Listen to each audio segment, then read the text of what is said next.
السلام عليكم. واحد السيد سولني وقال لي الفرق ما بين الفيزا السياحيه ديال كندا وفيزا السياحيه ديال امريكا. اصلا ما كاينش واحد الفرق في الوثائق ديالهم، تقريبا متشابهين. الفرق فين كاين؟ في السهوله ديال كل وحده. مثلا كندا من 2021 حتى ل 2025 دارت تسهيلات كبيره على انها تعطي الفيزا السياحيه، على اساس انك الا مشيتي لتما ولقيتي شي عقد عمل في كندا ممكن تحولوا الاقامه. ودابا نهضر لكم فيديوهات اخرى على هذه الطريقه ديال تحويل فيزا سياحيه الاقامه. دابا غادي نشوفوا غير الفرق ما بين هاد جوج فيزات. الفيزا ديال امريكا صعيبه صراحه، ولكن الا توفرت عندك واحد الشروط راه سهله. وديرنييرمون واحد الصديق ديالي مشى دفع لكندا ودفع لامريكا وخرجوا ليه بجوج، لحسن الحظ ديالو خرجوا ليه بجوج. المهم الفرق اللي بيناتهم هو ان الفيزا ديال كندا راه كتدفع الدوسي ديالك وما كيستقبلك حتى واحد موظف الهجره ولا المسؤول ديال الهجره، ما كيستقبلكش، ما كيدير معكش اونتروفي، يعني خصك تقنعو بلو دوسي ديالك. اما بالنسبه لامريكا واخا كتدفع الدوسي ديالك وخصك دير فيه وسائل الاقناع والوثائق ديالك الكامله تقوي الملف ديالك، الا انه لونتروفي ولونتروتيان ضروري غيدار مع المسؤول ديال الهجره.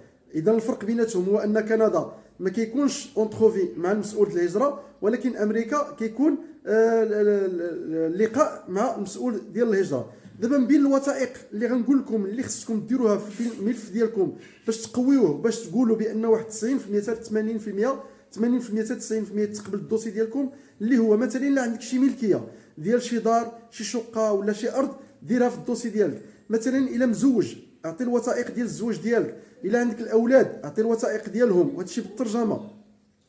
مثلا الا عندك ديجا طابع انت شي فيزات خاصك تصورهم تما في ديك الصفحات اللي في الباسبور ديال ديك الفيزات غيعاونوك مزيان.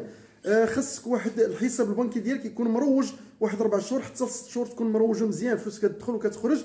بالنسبه هذه للتجار، بالنسبه للموظفين راه باين الشغل اللي عندهم، غادي يحطوا واحد البركه تما على اساس داك الشيء اللي غادي يصرفوه ليه. والتامين ديال السفر ضروري، الطياره البي ديال العوده باش ترجع البي، ولا لا ريزيرفاسيون ديال لوطيل، ولا الاستضافه شي ورقه ديال الاستضافه اللي صيفطوها لكم تما، البيرجومون ديال شي عائله سواء في كندا ولا امريكا. خاص التليفون ديالك تخويه كاع بتاتا من الفيديوهات اللي كيكون كتهضر على البحث عن الهجره، البحث عن خوي داك الشيء، خلي غير الفيزا، داك الشيء اللي كتبحث عليه على الفيزا. ثاني حاجه حاول انك فيسبوك ديالك ولا مثلا جوجل ولا شي اي حاجه عندها علاقه في شي بحث بحثتي، ولا على شي جمعيه ولا شي منظمه، الا كنتي في شي حاجه غير مسح داك التصاور، مسح كاع داك البحوث ديالك، مسح داك التصاور اللي عندك مع شي جمعيات، اي حاجه خليك بانك نوتخ. والله المعين وبالتوفيق. ولا طبقتي هادشي اللي قلت لك راه غيسر لك الله الامور. وما تنساوناش بالاشتراك باش يوصلكم ديما الجديد، وقلب وتعليق محفز، والله يعاون.